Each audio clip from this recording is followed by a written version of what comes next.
First on my list, I love both of my special guests. Mariska Hargitay and Lisa Ling are here today. I can't believe this. Mariska is starting season 16 of Law & Order SVU, or as I like to call it, SUV, because I drive one. The show is, are you fans? It's so popular.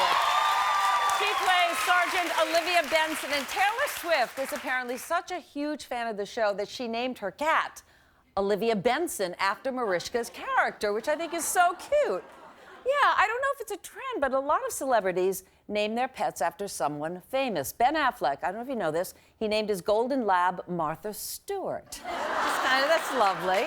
Martha Stewart named her Chow Chow Genghis Khan. And this is my favorite, 50 Cent, just because I like to say 50 Cent, named his miniature schnauzer Oprah.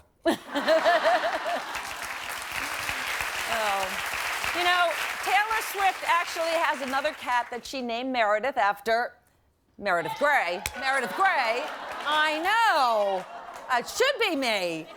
No, it's not. It's that Meredith Grey bitch from Grey's Anatomy. You know, not me. Whatever. All right. I'm not going to be bitter. I'm not going to be bitter about the pussycat. Next on my list, Lisa Ling is so smart. She's so much fun. I worked with her on The View. She's a wonderful woman. She has a new show and an adorable 18-month-old baby girl. Look at her. That's little Jet. And that picture should give hope to any woman out there struggling to have children, because you may not know that Lisa had several miscarriages before Jet. And I also had some miscarriages before my son, Ben. I had 4 of them, actually. So I didn't have trouble getting pregnant. I had trouble holding my babies. So I go to my doctor, and he says, look, here's the issue. You lack some progesterone. We're going to give you suppositories. It's a miracle I had kids. You're going to understand why in a minute. So I don't ask the question. I go home with my suppositories, and I put them where I think suppositories are supposed to go. Right? Right? I mean, who's ever heard? So I go back to my doctor, and he said, you're supposed to do this for a month before you even try to get pregnant to beef up the lining of your uterus, blah, blah. So I'm thinking, how does this beef up the lining? So I finally go to my doctor after like a month, and I said, I'm just so confused, and I feel I'm smart, but physiologically, I do not understand how putting the suppository there does anything there. And he said, oh my God, you're stupid, you know? Anyway, I started putting them in the right place. Bing, I got Ben. There you go. So there is hope. All right. Yeah, ask your doctor questions, all right? Next on the list, another wave of celebrity nude photos. You know about this, surfaced on the internet this past weekend. This scandal, hacking scandal, started weeks ago with Jennifer Lawrence, beautiful Jennifer Lawrence. Dozens of pictures of her, either nude or in some sort of compromising position, were posted online, and now there's even more A-list entertainers who've had their personal photographs stolen and posted, including Rihanna, Hayden Panettiere, and Kim Kardashian, among a few. Now, I just think you probably shouldn't take the picture on your camera, put it on your, on your computer, because you're asking for trouble. Take a Polaroid. No, that's what I did. No, not recently. No one wanted, but 40 years ago, I did a couple of Polaroids with this guy I was with, and we actually cropped our heads off. We weren't good. That was like the original selfies. And I put them in my sock drawer or something. I actually am not sure where they are, but they're somewhere.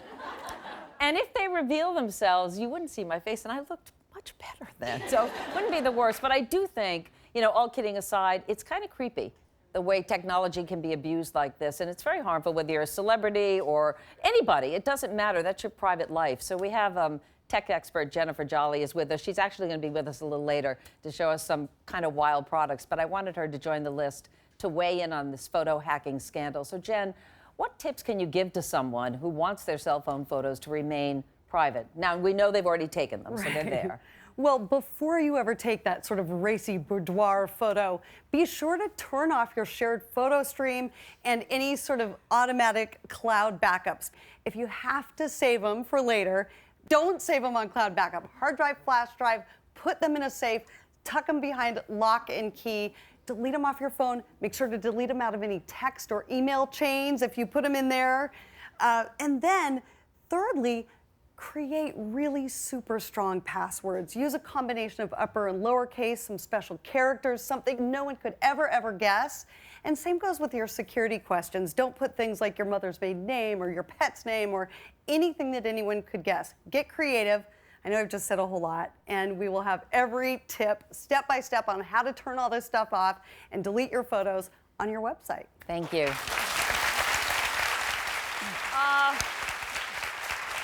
Unfortunately, I don't understand a lot of what you just said, but just take a Polaroid, all right? Just take a Polaroid. Thank you, Jen, so much. Next on the list, have you heard of this term fall boyfriend? Seriously.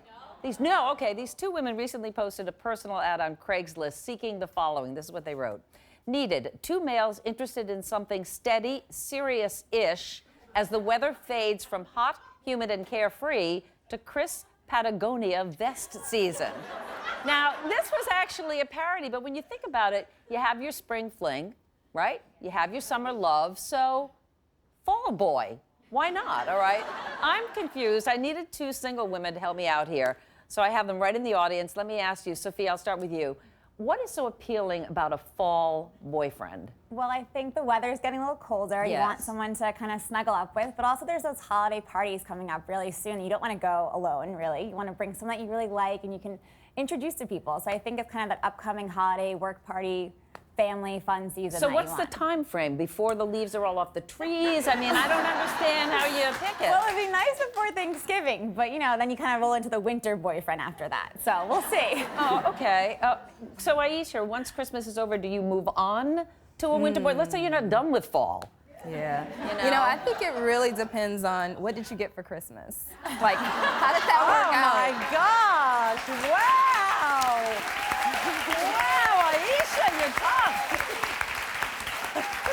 You have to do some assessments. Okay. But if it wasn't that great, then what is a winter boyfriend? I'm just trying to figure out that one. Well, like Sophia pointed out, fall is when you're going to events. You're kind of feeling them out. You met them in the summertime. When it gets really cold, you're in the house hibernating. So that's when you want to be pretty intimate with that person. You want to know, okay, might be a keeper to at least next so a summer. winter one is a good one. Yeah, a winter one is someone else you're told me around the a lot. opposite.